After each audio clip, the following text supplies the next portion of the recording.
Maayong adlaw na tong tanan. Sa pagkakaroon ato na pong tun-an ang lingwahe sa chess. Kana gitawag na siya og algebraic notation. Okay. Sa nangaging nga video atong nakita og nakatunan ang file, no? A file, B file, C file, D file, E file, F file, G file, o H file. Mga vertical squares, vertical lines, gitawag na siya og file sa nangagi. Og sa nangagi pong video, ato pong naisgutan ang kining horizontal lines, kaning rank.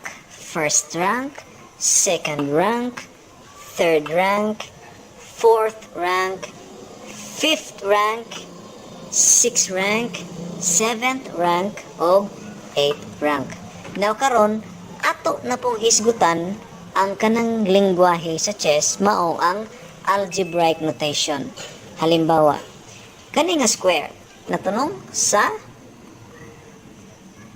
aso na nga number sa fifth rank day siya nga natunong. Sa ato pa kana nga square ang iyahang name ana gitawag og E5. Okay, kaya nga naman naa siya sa E nga file o na butang pod siya sa ika-fifth nga rank. Okay? Naa sa E nga file unya naa siya sa fifth rank. Okay.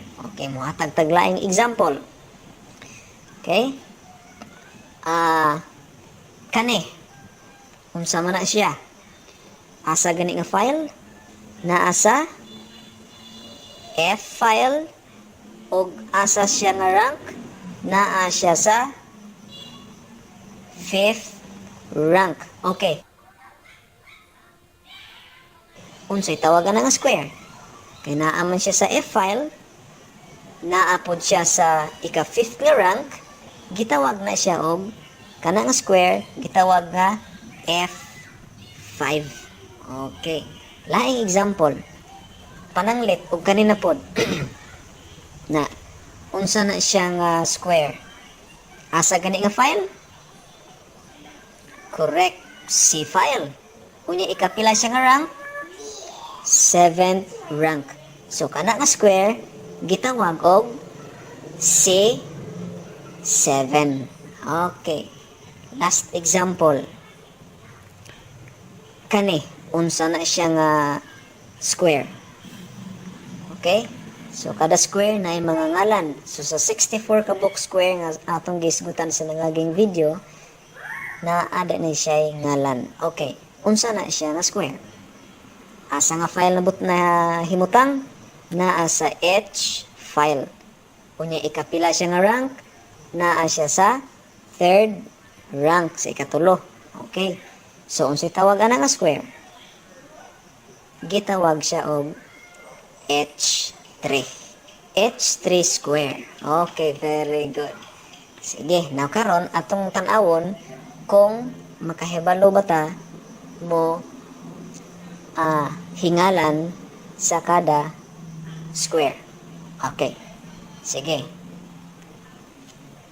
Unsay ngalan ani nga square. Okay?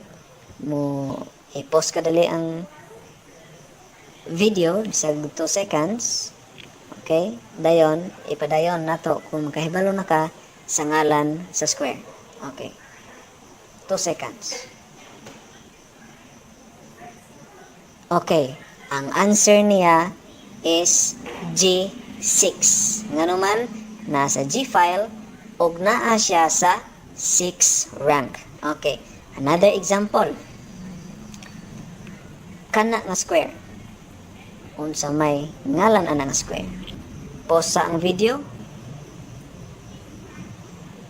Okay. So ang answer, okay, ang tubag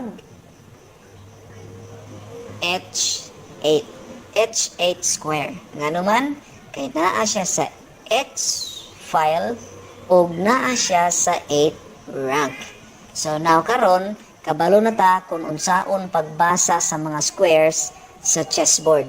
Sa sunod nga video, ato na pong hisgutan ang mga ngalan sa pisa o sa pieces aning chessboard.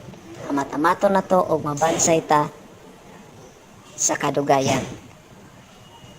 Okay? So, dili ra ta kutob og hisgutan na po na to ang sa sunod.